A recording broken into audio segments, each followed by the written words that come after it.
रजब भट्ट ने घर के अंदर बुला के, जवाद ने अपने घर के अंदर बुला के मारा। ये देखें इतना बड़ा नील पड़ा है। अगर आपने सबूत देखने हैं, जवाद को कहें कि जवाद के घर के कैमरे खोले जाए। अस्सलाम वालेकुम, मैं हौली मुस्तफ़ा, आप देख रहे हैं पीसफुल पाकिस्तान।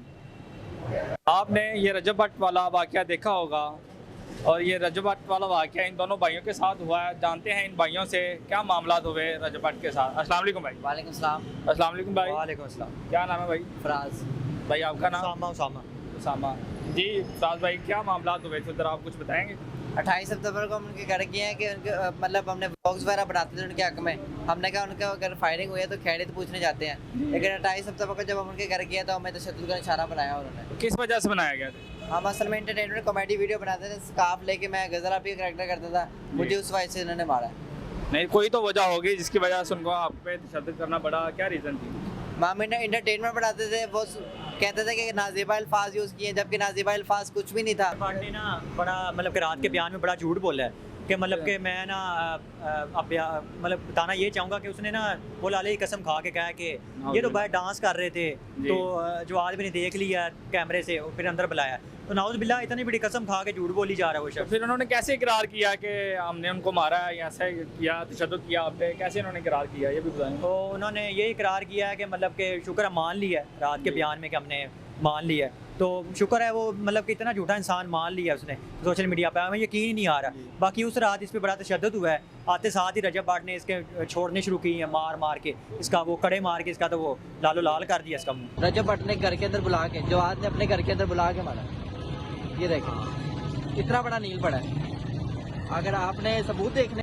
ठीक, तो ये जो आपने कुरान पे हाथ रख के कसमें खाई थी, इसके मुतालिक आप कुछ बताएं। ये हमने कुरान मजीद पे हाथ इसलिए रखा था कि हमें नहीं हो रहा था कि हम कुरान मजीद पे रखें। ये जो 3 मिलियन फैमिली है इनको यकीन नहीं आना था, क्योंकि ये अंधाधुंध आंखों पर पट्टी बंदी, इनको यकीन कहाँ से आना था। जब हमने कुरान मजीद पे हाथ रखा है तो फिर कुछ लोगों को समझ आई कि हाँ सच है। काफ़ी लोग तो ये कह रहे झूठ है, जब तक रजब का बयान नहीं आया तो तब तक मतलब सारे कह रहे झूठ है भाई झूठ है। मैंने सुना है आपको 1000 रुपया दिया गया और साथ बिरयानी खिलाई गई, इसके मुतालिक क्या है? बिरयानी उन्होंने मंगवाई भी थी और उन्होंने कहा था कि खिला खिला के मारेंगे।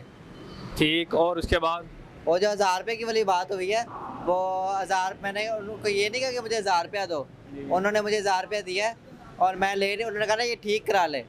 मैंने ये तो आपको कहा क्या बैंडेज वगैरह करवा लेना हॉस्पिटल से या फर्स्ट एड ले लेना? हाँ ठीक करा ले, मतलब एक तरह के शायद मुंह बंद करने के लिए कहा है, पता नहीं किस लिए कहा है, लेकिन मैं 1000 रुपये ले नहीं रहा था।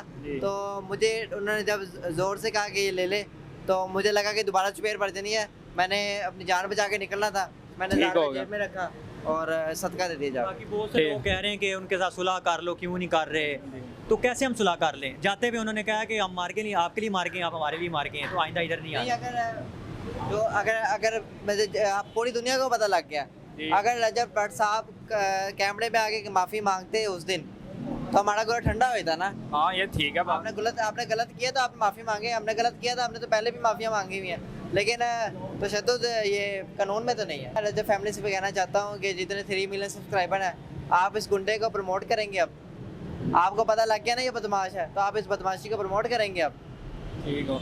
और आप इसके बारे में क्या कहना चाहेंगे? मैं ये कहना चाहता हूँ कि वो जो कह रहे हैं माँ जी ने गालियाँ नहीं दी, तो रजब भट्ट तो उधर था ही नहीं।